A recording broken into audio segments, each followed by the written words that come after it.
हमारी राजभाषा, हमारी स्थानीय भाषाएं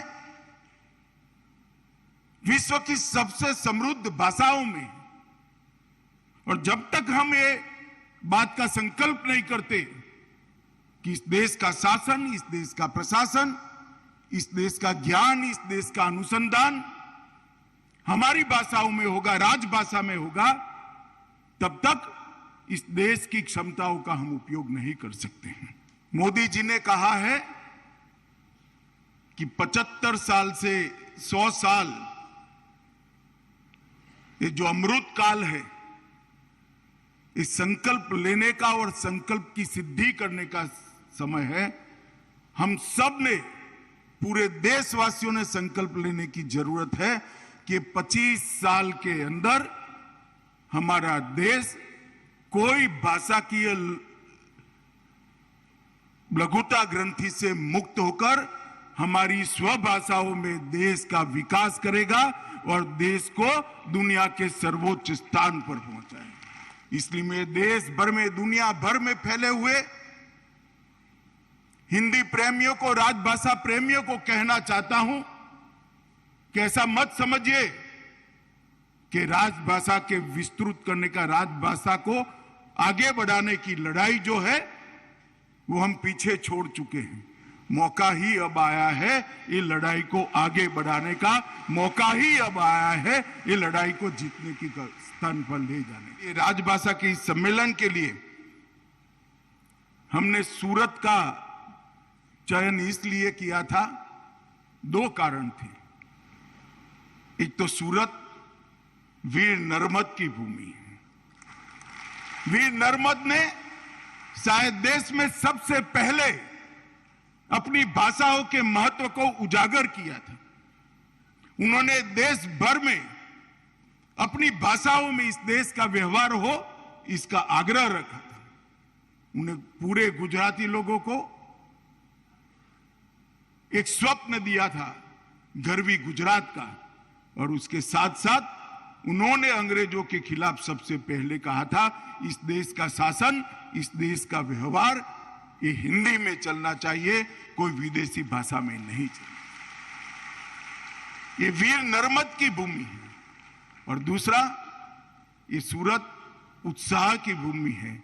ये सूरत मनोरथ रखने वालों की भूमि है, और ये सूरत मनोरथ सिद्ध करने वालों की भी भूमि है।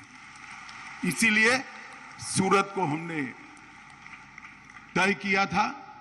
पहले काशी में गए थे, यहां खड़ी बोली से हिंदी का आज का स्वरूप लाने में काशी का बहुत बड़ा योगदान रहा, और आज सूरत आए हैं जहां वीर नर्मद के 1900 साल के 1900 के ईस्वी सन 1900 के पहले के संकल्प को चरितार्थ करने का संकल्प हमने करना है।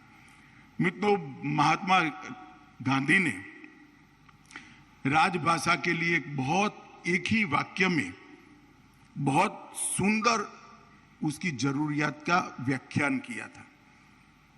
उन्होंने कहा था, राजभाषा हिंदी के बिना ये राष्ट्र गूंगा है, हिंदी ही राष्ट्र को बोलता कर सकती है।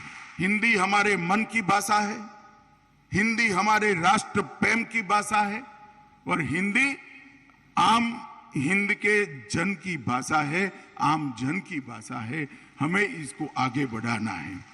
मित्रों, आज आजादी का अमृत महोत्सव है, तब मैं इतना जरूर कहना चाहता हूं कि मोदी जी राष्ट्रीय शिक्षा नीति 2020 लेकर जो आए हैं, इसका हम सब जरूर बारीकी से इसका अध्ययन करें। इसकी आत्मा क्या है, इसका अध्ययन करें। मोदी जी ने नई शिक्षा नीति में, राष्ट्रीय शिक्षा नीति 2020 के अंदर सबसे बड़ा भार अगर किसी चीज पर दिया है तो उस पर दिया है कि प्राथमिक शिक्षा और इसके आगे की शिक्षाओं में भी स्वभाषा का सबसे बड़ा उपयोग होना चाहिए। प्राथमिक शिक्षा स्वभाषा में ही होनी चाहिए। इसके आगे बढ़कर कहा, अनुसंधान के क्षेत्र में भी स्वभाषा का उपयोग होना चाहिए। कोर्टों की भाषा, मेडिकल विज्ञान की भाषा, तकनीक की भाषा और इंजीनियरिंग के पाठ्यक्रम स्वभाषा में रूपांतरित होकर आने वाले दिनों में इसका अनुसंधान भी स्वभाषा में हो, राजभाषा में हो, इस दिशा में ले जाने का उन्होंने बीज नई शिक्षा नीति के अंदर, राष्ट्रीय शिक्षा नीति 2020 के अंदर बोया है। और मित्रों, मुझे भरोसा है कि आजादी का शताब्दी जब ये देश मना रहा होगा, तब ये जो बीज मोदी जी ने 2020 में बोया है, एक वट वृक्ष बनकर इस देश की सभी भाषाओं को पल्लवित कर भाषा के क्षेत्र में भी हमें आत्मनिर्भर बनाएगा। मित्रों, स्थानीय भाषा और हमारी हिंदी, ये हमारे सांस्कृतिक धारा प्रवाह का प्राण है। हमारी संस्कृति को, हमारे इतिहास को और आने अनेक पीढ़ियों से हमारा जो साहित्य सर्जन हुआ है, इसकी आत्मा को अगर समझना है तो राजभाषा को सीखना ही पड़ेगा। अगर इसकी आत्मा को समझना है तो हमारी स्थानीय भाषाओं को मजबूत बनाना पड़ेगा और राजभाषा और स्थानीय भाषा मिलकर पूरे देश के मन में से ये भाषा की लघुता ग्रंथि को जो अंग्रेजों ने निर्मित किया है, उसको उखाड़ कर फेंकने का समय अब आ गया है। इसलिए आज का दिन जो देश को हर क्षेत्र में स्वावलंबी बनाना चाहते हैं, देश को हर क्षेत्र में आत्मनिर्भर बनाना चाहते हैं, उनके लिए बहुत महत्वपूर्ण है। लोकमान्य तिलक ने स्वराज मेरा जन्मसिद्ध अधिकार है, इसका जयघोष किया। अगर तिलक महाराज को कोई ध्यान से समझता है और तिलक महाराज के सारे भाषणों को ध्यान से अगर किसी ने पढ़े हैं, तो बेरोक टोक तिलक महाराज की स्वराज की कल्पना का व्याख्या कर सकता है।